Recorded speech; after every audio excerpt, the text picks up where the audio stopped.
መሞቱ አይደለም ችግሩ ኸዋኒ ከሞቱ በኋላ ያለው ጣጣ ቀብር ጠባብ ነች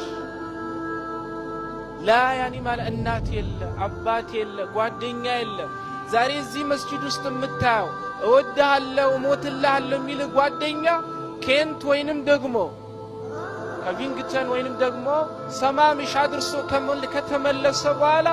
ለሁለት ቀን ለሶስት ቀን ከንፈሩን ሊመጥ ይችላል አራትና አምስተኛው ቀን ላይ መዝገብህን ይረሳል ከዛ በኋላ የራሱን ህይወት ይቀጥላል እዛ ግን ያለውን ጣጣ የምትወጣው አንተ ነህ والله የጠበበውን እንዲሰፋ የምታረገው አንተ ነህ ዛሬ ነው በበርታት ያለብን እንሄዳታለን والله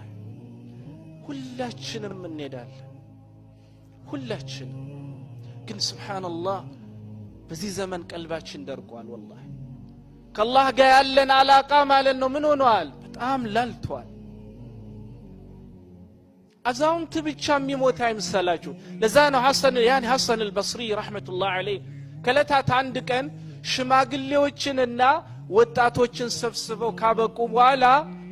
ሁሉንም ጎራ ማለት ነው እንደየእድሜያቸው መጠየቋቸው እናንተ በእድሜያችሁ ሄዳችሁ ሆይ አሏቸው ماذا يصنع بالزرع اذا طاب አንድ እርሻ ተዘርቶ ካበቃ በኋላ ካደገ በኋላ